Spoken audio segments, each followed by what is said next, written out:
BHU से संबंधित all updates, notification तथा काउंसलिंग के लिए बीएचयू कॉन्सेप्ट को सब्सक्राइब करें और आगे आने वाली वीडियो के लिए बेल आइकन जरूर प्रेस करें। हेलो फ्रेंड्स, बीएचयू कॉन्सेप्ट के यूट्यूब चैनल पे आप लोग का बहुत बहुत स्वागत है। मैं प्रज्ञा आज आप लोग को यूजी में पूछे जाने वाले क्वेश्चन को सॉल्व करने वाली हूँ।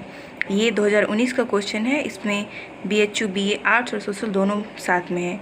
इससे पहले हमारा होता था कि आर्ट्स और सोशल अलग होता था, लेकिन इस बार सब साथ में है। तो इसमें है 30 क्वेश्चन जो हम इस बार सॉल्व करेंगे, भी सॉल्व करने वाले इस वीडियो में। और इस पर और भी वीडियोज़ आएंगे आगे, तो उससे पहले आप लोग चैनल को लाइक, शेयर और सब्सक्राइब करना ना भूलें। तो आइए हम लोग अपना पहला क्वेश्चन देखते हैं, यानी 121वां क्वेश्चन। तो ये क्वेश्चन है, पृथ्वीराज रासो की रचना किसकी है? तो पृथ्वीराज रासो जो रचना है ये चंद्रवरदाई की है। किसकी है? चंद्रवरदाई की। हमारा 122वां प्रश्न है, पद्मावत के रचयिता कौन है? तो पद्मावत के रचयिता है मलिक मोहम्मद जायसी। कौन है? मलिक मोहम्मद जायसी। देखिए आप लोग को क्वेश्चन दिख रहा है, पद्मावत के रचयिता कौन है? मलिक मोहम्मद जायसी। हमारा 123वां प्रश्न है, हिंदी साहित्य का स्वर्ण युग किसे कहा जाता है? तो हिंदी साहित्य का स्वर्ण युग कहा जाता है भक्ति काल को। किसे कहा जाता है? भक्ति काल को। ये कहा है जॉर्ज गैरिसन का ये कथन है। उन्होंने कहा है कि हिंदी साहित्य का स्वर्ण युग भक्ति काल को। ठीक है। हमारा 124वां प्रश्न है, रामचंद्रिका के रचनाकार कौन है? तो रामचंद्रिका के रचनाकार है केशवदास। कौन है? केशवदास। हमारा 125वां प्रश्न है, विनय पत्रिका किसकी रचना है? तो विनय पत्रिका रचना है तुलसीदास की। किसकी रचना है? तुलसीदास की। देखते हैं हमारा 126वां प्रश्न, बीजक के रचनाकार कौन है? तो बीजक के रचनाकार है हमारे कबीरदास। कौन है? कबीरदास। 127वां प्रश्न है, इनमें से कौन अष्टछाप के कवि नहीं है? तो इनमें से जो है रस खान, ये अष्टछाप के कवि नहीं है। कौन है? तो इसका आंसर होगा सेकंड। और ये सूरदास, परमानंद दास और नंददास, ये तीनों अष्टछाप के कवि हैं।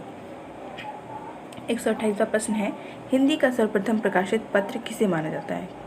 तो ये सर्वप्रथम प्रकाशित पत्र जो है ये उदंड मार्तंड है। ये 1826 में प्रकाशित हुआ था और इसके संपादक थे जुगल किशोर। इन्होंने इस पत्र को संपादित किया था। 129वां प्रश्न है, जन्मेजय का नागयज्ञ किसकी रचना है? तो ये रचना है जयशंकर प्रसाद की। ये एक नाटक है। 130वां प्रश्न है, चिंतामणि किसकी कृति है? तो चिंतामणि रामचंद्र शुक्ल की कृति है। इसमें इस चिंतामणि संग्रह में इनकी रचनाओं का संग्रह किया गया है, आचार्य रामचंद्र शुक्ल का। 131वां प्रश्न है, इसमें से कौन भक्ति काल का कवि नहीं है? तो सूरदास, नंददास, कबीरदास, ये तीनों भक्ति काल के प्रसिद्ध कवि हैं। और दीनदयाल गिरी ये रीति काल के कवि है। किस काल के? रीति काल के। तो इसका आंसर होगा एक, आंसर सही होगा दीनदयाल गिरी। 132वां प्रश्न है, सरोज स्मृति की रचयिता कौन है? तो सरोज स्मृति की रचयिता सूर्यकांत त्रिपाठी नाला है। इन्होंने अपनी पुत्री सरोज के स्मृति में इस पुस्तक की रचना की, इस काव्य की रचना की, सरोज स्मृति की।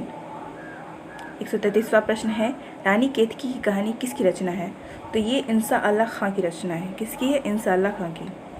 134वां प्रश्न है, इनमें से ललित निबंधकार के रूप में किसकी प्रतिष्ठा है? तो ललित निबंधकार के रूप में विद्यानिवास मिश्र प्रसिद्ध है। कौन है? विद्यानिवास मिश्र। तो इसका आंसर होगा 4, विद्यानिवास मिश्र। हमारे 135वां प्रश्न है, बोलगा से गंगा किसकी कीर्ति है? तो ये राहुल संकीर्त्यायन की कीर्ति है। किसकी है? राहुल संकीर्त्यायन की। 136वां प्रश्न है, निम्नलिखित में से तद्भव शब्द कौन सा है?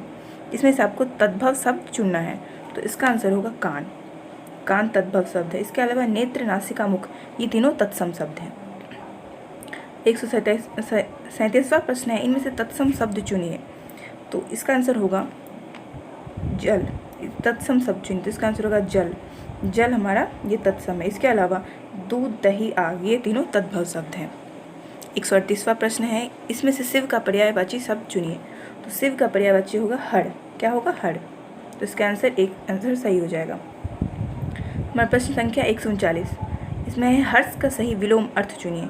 तो हर्ष का सही विलोम शब्द होगा हमारा, इसमें से जो दिया उसमें से होगा हमारा विषाद। कौन होगा? विषाद, हर्ष का विलोम शब्द। 140वां प्रश्न है, जिसका इलाज संभव ना हो उसके लिए उपयुक्त शब्द क्या होगा? तो इसके लिए उपयुक्त शब्द क्या होना चाहिए? असाध्य। जिसका इलाज संभव ना हो क्या होगा? असाध्य। तो इसका आंसर 3, आंसर सही होगा। हमारा 141वां प्रश्न है, टस से मस न होना का अर्थ क्या है? तो टस से मस न होने का अर्थ है कठोर होना। ये मुहावरा है। 142वां प्रश्न है, बुरी तरह हारना के लिए सही मुहावरा क्या है? तो बुरी तरह हारना के लिए सही मुहावरा होगा मुँह की खाना। क्या? मुँह की खाना। तो इसका 1 नंबर सही होगा। हमारा 143वां प्रश्न है, किसी के प्रति किए गए उदारतापूर्ण व्यवहार के लिए उपयुक्त शब्द क्या है? तो इसके लिए उपयुक्त शब्द होगा कौन सा है ये क्वेश्चन? 143वां। तो इस प्रश्न के लिए उपयुक्त होगा तीसरा, ये अनुग्रह। क्या इसका आंसर क्या होगा? अनुग्रह। किसी के प्रति किए गए उदारतापूर्ण व्यवहार के लिए उपयुक्त शब्द क्या होगा? अनुग्रह। तो इसका आंसर 3 सही होगा। 144वां प्रश्न है, चौराहा में कौन सा समास है? तो चौराहा में द्विगु समास है। कौन सा? द्विगु समास। 145वां प्रश्न है, इनमें से किस शब्द में प्रत्यय का योग है? तो इसमें किस शब्द में प्रत्यय का योग हुआ है? किस में प्रत्यय लगा है? तो इसका आंसर होगा 4 का क्या है? धनिक। धनिक में प्रत्यय का योग है। इसके अलावा विकल, अलग, पुलक, इसमें प्रत्यय का योग नहीं है। 146वां प्रश्न है हमारा, इनमें से किस शब्द में उपसर्ग का प्रयोग नहीं है? तो इसमें सुयोग में उपसर्ग का प्रयोग नहीं है। इसके अलावा सुरेश, अत्यधिक, विदेश, इन तीनों में उपसर्ग का प्रयोग है। इसका आंसर हो जाएगा एक आंसर सुयोग सही। हमारा 147वां प्रश्न है, इनमें से स्वर संधि का उदाहरण कौन सा है? तो इसमें से स्वर संधि कौन सा है? तो इसका आंसर होगा 2, रत्नाकर। रत्नाकर में स्वर संधि का इस्तेमाल हुआ है। हमारा 148वां प्रश्न है, इसमें से शुद्ध वर्तनी का चयन कीजिए। तो इसमें से शुद्ध होगा वर्तनी, ये कवियत्री, ये शुद्ध वर्तनी हुआ कवियत्री का। हमारे 149वां प्रश्न है, इसमें से रूढ़ शब्द कौन सा है? तो रूढ़ शब्द इसमें से आपको चुनना है कि रूढ़ शब्द कौन सा है। तो रूढ़ शब्द है वैभव, जिसका अतिखंडन करने पे कोई सार्थक अर्थ ना निकले, तो ये हुआ रूढ़ शब्द। तो ये इसका आंसर होगा वैभव। आंसर नंबर 4 सही होगा। हमारा 150वां प्रश्न है, हमेशा रहने वाले के लिए उपयुक्त शब्द क्या है? जो हमेशा रहे उसके लिए उपयुक्त शब्द है शाश्वत। कौन सा? शाश्वत। इसका आंसर नंबर 2 सही होगा। तो आज का आप लोग को वीडियो सेशन कैसा लगा ये आप हमें कमेंट में बताइए, और आगे आने वाले वीडियो के लिए भी आप लोग तैयार रहें। और सब भी 2018-17 जितने भी क्वेश्चन पेपर है सबको हम लोग सॉल्व करेंगे और आप लोग को उपलब्ध कराएंगे। तो आप लोग प्लीज़ वीडियो को लाइक, शेयर और सब्सक्राइब करना ना भूलें। Thank you so much.